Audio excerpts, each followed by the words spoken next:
ಅನುಪಮದಾನಂದ ತಂದೇಹ ಸಿರಿಕಂದ ಅಗಣಿತ ಚೆಲುವಿನ ವದನಾರವಿಂದ ಮಿಥಿಲೆಯ ಭಾಗ್ಯವೋ ದಿವಿಚಾರ ವರವೋ ಜನಕರ ವಂಶದ ಭಾಗ್ಯದ ನಿಧಿಯೋ ರವಿ ಶಶಿ ತಾರಾ ಕಾಂತಿಯ ಕಣ್ಗಳು ನವರತ್ನಗಳ ಮೀರಿದ ಚೆಲುವು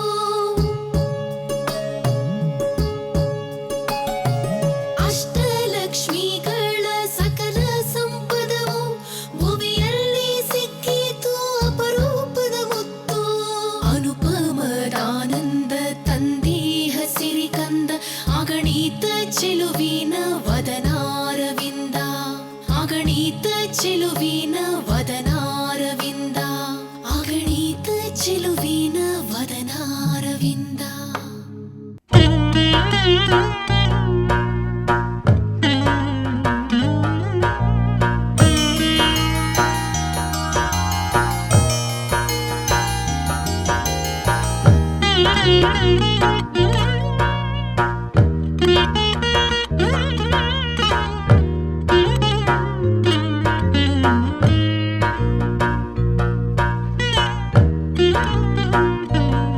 ಧರಣಿ ಜಾತೆ ಜನಕಪುತ್ರಿ ರಾಜಕುಮಾರಿ ಸೀತಾದೇವಿ ಆಗಮಿಸಬೇಕು.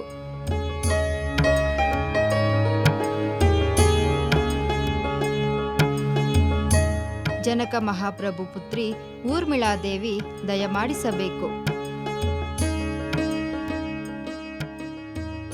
ಶಿರಧ್ವಜ ಜನಕ ಮಹಾಪ್ರಭುಗಳ ಸಹೋದರರಾದ ಕುಶಧ್ವಜ ಪುತ್ರಿಯರು ಮಾಂಡವಿ ಶ್ರುತ ಕೀರ್ತಿಯರು ಆಗಮಿಸಬೇಕು.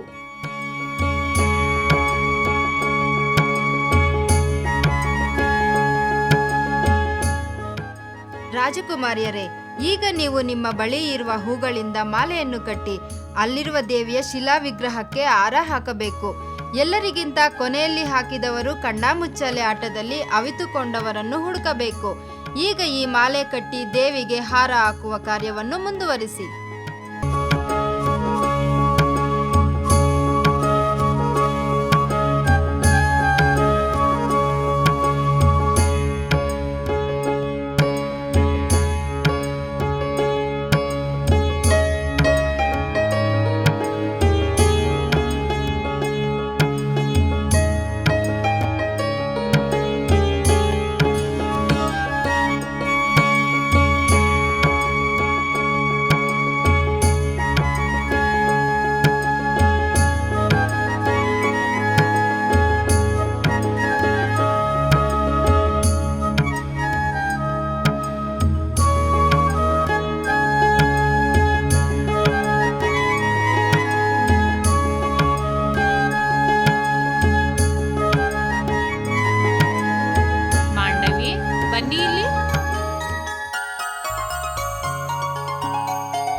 ಅಶ್ವಿನಿ, ಭರಣಿ, ಕೃತಿಕಾ, ರೋಹಿಣಿ, ಶ್ರವಣ, ಶತಭಿಷ, ರೇವತಿ, ಪುಷ್ಯ.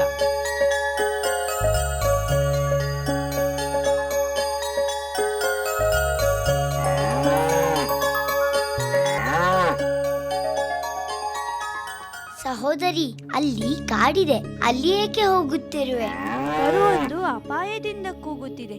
ನಾ ಅದನ್ನು ರಕ್ಷಿಸಲು ಹೋಗುತ್ತಿದ್ದೇನೆ. ಬೇಡ ಸಹೋದರಿ, ಅಲ್ಲಿ ಹೋಗಬೇಡ. ಊರ್ಮಿಳಾ, ಈ ವಿಚಾರವನ್ನು ಕೂಡಲೇ ಮಾಂಡವಿಗೆ ತಿಳಿಸೋಣ ಬಾ. ಮಾಂಡವಿ, ಮಾಂಡವಿ, ಮಾಂಡವಿ, ಏನಾಯಿತು? ಅಲ್ಲಿ ನೋಡು, ಸಹೋದರಿಯು ಪ್ರಾಣಿಯೊಂದನ್ನು ರಕ್ಷಿಸಲು ಕಾಡಿನೆಡೆಗೆ ಹೋಗುತ್ತಿದ್ದಾಳೆ. ಅಯ್ಯಯ್ಯೋ, ಅದು ಭಯಂಕರವಾದ ಕಾಡು. ಅಲ್ಲಿ ಭಯಂಕರವಾದ ಕಾಡು ಪ್ರಾಣಿಗಳು ಇದೆಯಲ್ಲ. ಹೌದು, ನನಗೂ ಹೋಗಲು ಭಯವಾಗುತ್ತಿದೆ. ಆದರೆ ಸಹೋದರಿಯು ಕಾಡಿಗೆ ಹೋಗೇ ಬಿಟ್ಟಳಲ್ಲ. ಅಯ್ಯಯ್ಯೋ, ಆನೆ ಗರ್ಜನೆ ಕೇಳಿಸುತ್ತಿದೆ. ಹಾಗಾದರೆ ಈ ವಿಚಾರವನ್ನು ಕೂಡಲೇ ಅರಮನೆಯಲ್ಲಿ ತಿಳಿಸೋಣ ಬನ್ನಿ.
ದೇವರೇ, ಮಾತಾಶ್ರೀ. ಸೀತೆ ಅರಮನೆಯ ಹಿಂದಿರುವ ಕಾಡಿನೊಳಗೆ ಹೋದಳು. ಕರುವೊಂದು ಅಪಾಯದಲ್ಲಿದೆ, ನಾನದನ್ನು ರಕ್ಷಿಸಲೇಬೇಕು ಎಂದು ನಾವು ಎಷ್ಟು ಹೇಳಿದರೂ ಸೀತಾ ಆ ಕಾಡಿನೊಳಗೆ ಹೋಗಿಯೇ ಬಿಟ್ಟಳು. ಅಲ್ಲಿಂದ ಆನೆ ಕೂಗು ಕೇಳಿ ಬರುತ್ತಿತ್ತು.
ನಮ್ಮ ಸೀತೆಗೆ ಯಾವ ಅಪಾಯವೂ ಆಗಬಾರದು. ಆಕೆ ಸುರಕ್ಷಿತವಾಗಿರಬೇಕು. ಕಾಡಿನ ಮೂಲೆ ಮೂಲೆಯನ್ನು ಹುಡುಕಿ ಸೀತೆಗಾಗಿ ಶೋಧಿಸಿ. ನಾವು ಕಾಡನ್ನು ಪ್ರವೇಶಿಸಿ ಸೀತೆಯನ್ನು ಹುಡುಕುತ್ತೇವೆ. ಅದರ ಅಗತ್ಯವಿಲ್ಲ ಮಹಾಪ್ರಭು. ಅಲ್ಲಿ ನೋಡಿ,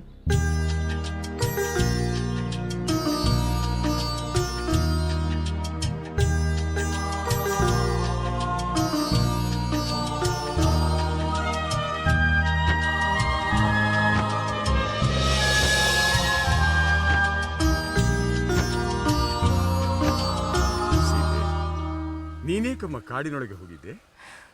ಸೀತೆ, ನಿನಗೆ ಎಲ್ಲಿ ಅಪಾಯವಾಯಿತು ಎಂದು ನಾವೆಲ್ಲರೂ ಹೆದರಿದ್ದೆವು. ನನಗೆ ಯಾವ ಅಪಾಯವೂ ಆಗಲಿಲ್ಲ. ಆದರೆ ಈ ಕರು ನಡೆಯಲಾಗದೆ ಕಾಲಿಗೆ ಮುಳ್ಳು ಚುಚ್ಚಿಕೊಂಡು ಗಾಯಗೊಂಡಿದ್ದರಿಂದ ಅಪಾಯದಲ್ಲಿ ಸಿಲುಕಿತ್ತು. ಅದನ್ನು ರಕ್ಷಿಸುವ ಭಾಗ್ಯ ನನ್ನದಾಯಿತು. ಸಹೋದರಿ, ಆನೆಯ ಗರ್ಜನೆಯೂ ಕೇಳಿ ಬರುತ್ತಿತ್ತು. ಅಲ್ಲಿ ಆನೆಯೂ ಇರಲಿಲ್ಲವೇ? ಅಲ್ಲಿ ಆನೆಯಂತೂ ಇತ್ತು. ಆ ಆನೆಯಿಂದ ನಿನಗೆ ಯಾವ ಅಪಾಯವೂ ಆಗಲಿಲ್ಲವೇ? ಆನೆ ತನ್ನ ಪಾಡಿಗೆ ತಾನು ಹೊರಟೇ ಹೋಯಿತು. ನನಗೆ ಯಾವ ಅಪಾಯವೂ ಆಗಲಿಲ್ಲ. ಸರಿಯಮ್ಮ, ಈಗ ಆದದ್ದಾಯಿತು. ಇನ್ನು ಮುಂದೆ ಇಂತಹ ಅಪಾಯ ಕಾರ್ಯಕ್ಕೆ ಹೋಗಬೇಡ. ನೋಡು, ಕಾಡಿನಲ್ಲಿ ಏನಾದರೂ ಆದರೆ ಅದನ್ನು ರಕ್ಷಿಸುವುದಕ್ಕೆ ರಾಜಭಟರಿದ್ದಾರೆ, ಸೈನಿಕರಿದ್ದಾರೆ, ಸ್ವತಃ ನಾವೇ ಇದ್ದೇವೆ.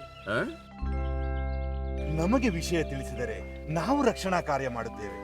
ಆನೆಯು ಗೀಳಿಡುವುದನ್ನು ಕೇಳಿ ನಿನಗೇನು ಅಪಾಯವಾಯಿತೋ ಎಂದು ಊರ್ಮಿಳೆಯು ಹೆದರಿದ್ದಾಳೆ.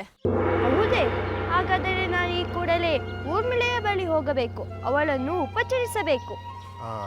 ಭಟರೇ, ಈ ಕರುವನ್ನು ಕರೆದುಕೊಂಡು ಹೋಗಿ.